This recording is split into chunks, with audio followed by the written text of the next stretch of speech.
बिस्मिल्लाहिर्रहमानिर्रहीम अस्सलाम वालेकुम। Welcome back to my YouTube channel. Hope you are all doing well.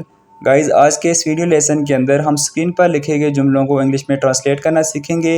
इन जुमलों को उर्दू में तो हम डेली लाइफ में बहुत ज़्यादा यूज़ करते हैं, जैसे कि फ़ोन आ रहा है, मुझे नींद आ रही है, ईद आ रही है, ट्रेन आ रही है, पौधों पर फूल आ रहे हैं। आपने इन जुमलों के अंदर एक ही चीज़ कॉमन पाई होगी कि हर जुमले के आखिर में आ रहा है, आ रही है या आ रहे हैं जैसे अल्फाज आते हैं।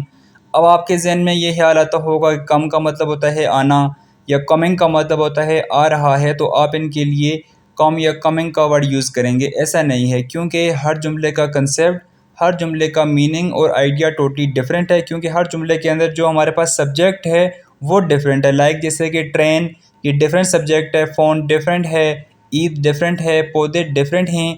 अब इन तमाम सब्जेक्ट के मुताबिक हम जो फॉर्म ऑफ वर्ब यूज़ करेंगे वो भी डिफरेंट होगी। आ रहा है के लिए हम उसके सब्जेक्ट के मुताबिक वर्ड चूज़ करेंगे, तो वो हमें एक कंप्लीट सेंस भी देगा, कंप्लीट मीनिंग प्रोवाइड करेगा। अब हम देखते हैं सेंटेंसेस को।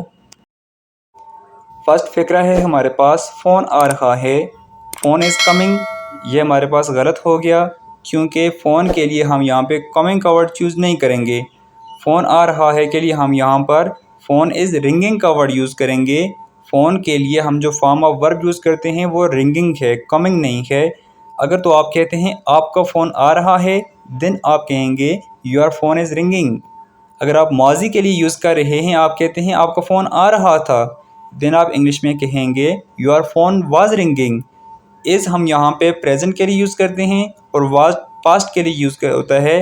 ये डिपेंड करता है कि सेंटेंस के अंदर किस टेंस की बात की गई है, कि जो हमारे पास सेंस है वो कौन से टेंस का दे रहा है, प्रेजेंट का दे रहा है, पास्ट का दे रहा है या फ्यूचर का दे रहा है। उसी के मुताबिक हम यहाँ पे फॉर्म ऑफ वर्ब का यूज़ करेंगे।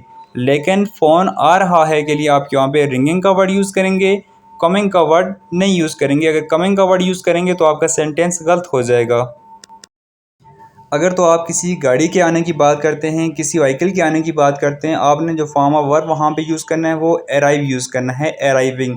कमिंग नहीं यूज़ करना। जैसे कि हमारे पास एग्जांपल है, ट्रेन आ रही है, द ट्रेन इज़ अराइविंग। आप यहाँ पे कमिंग लगाएंगे तो आपका सेंटेंस गलत हो जाएगा। अगर आप माजी की बात करें, आप कहते हैं ट्रेन आ रही थी, देन आप कहेंगे the train was arriving. Was यहाँ पे पास्ट को शो कर रहा है और इज़ यहाँ पे हमारे पास प्रेजेंट को शो कर रहा है। तो करेक्ट सेंटेंस क्या बनेंगे? The train is arriving, the train was arriving. किसी त्यौहार या फेस्टिवल के जब हम आने की बात करते हैं तो उसके लिए हम कमिंग अप या अराउंड द कॉर्नर इस्तेमाल करते हैं सेंटेंस के अंदर। जैसे कि हमारे पास एग्जांपल है, ईद आ रही है, ईद इज़ कमिंग अप। या आप ये भी सेंटेंस यूज़ कर सकते हैं, Eid is around the corner. दोनों सूरतों में आपका सेंटेंस करेक्ट होगा।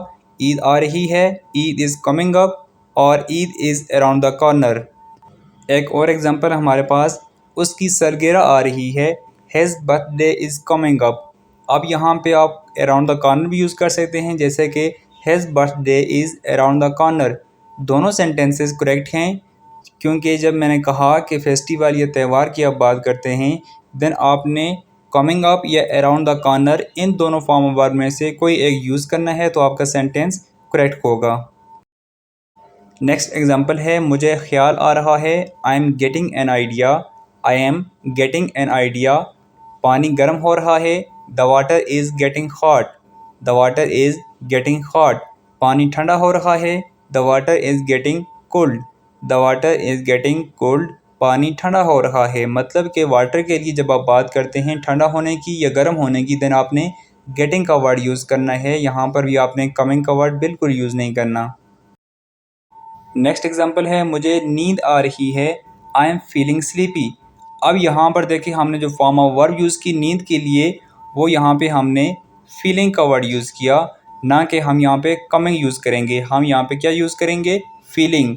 कि मुझे नींद आ रही है मीन्स के हर जो सेंटेंस है हमारे पास, उसका जो कंसेप्ट या आइडिया है वो डिफरेंट है। उसके मुताबिक ही हम यहाँ पे आ रहा, आ रही के लिए जो फॉर्म ऑफ वर्ब यूज़ करेंगे वो भी डिफरेंट ही चूज़ करेंगे।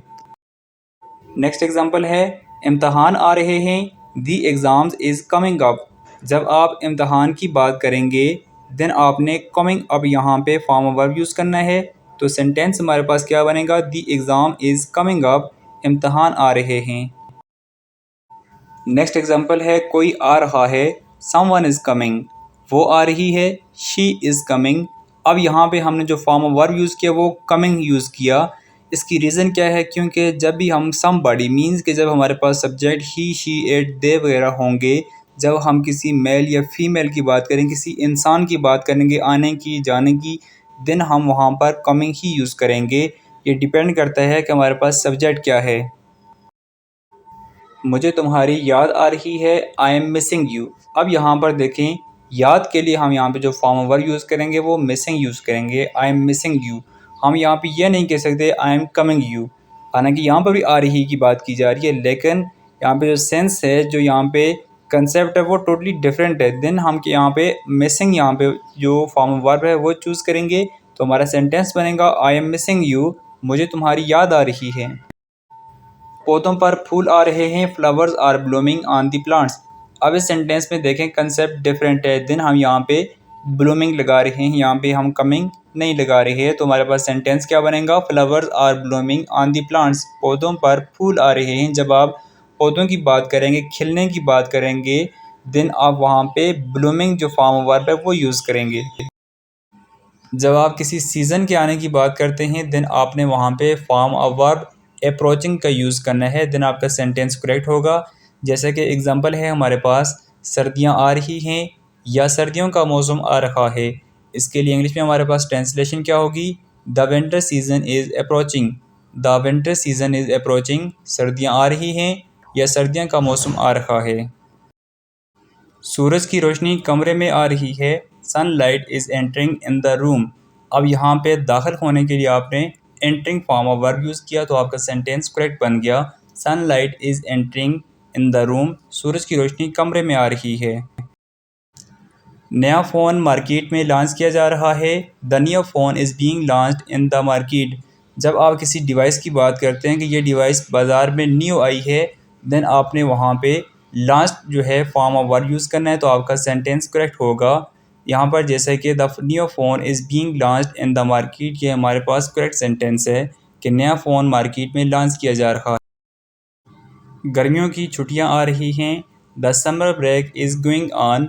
जैसा कि आजकल गर्मियों का सीज़न चल रहा है, देन गर्मियों की छुट्टियां होंगी, तो आपने क्या कहना है, the summer break is going on, गर्मियों की छुट्टियां आ रही हैं।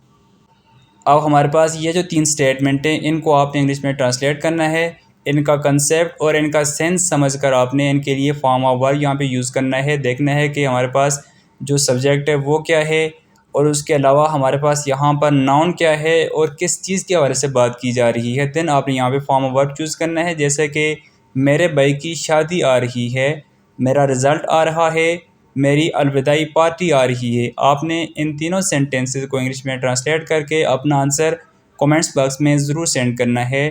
होप सो कि आज का लेसन आपको पसंद आया होगा। अगर आप हमारी वीडियो से, हमारे लेसन से कुछ ना कुछ सीख पा रहे हैं, तो देन हमारे चैनल को भी सब्सक्राइब कीजिए और वीडियो को अपने दोस्तों के साथ ज़रूर शेयर कीजिए, वीडियो को लाइक कीजिए। थैंक्स फॉर वॉचिंग एंड अल्लाह हाफिज़।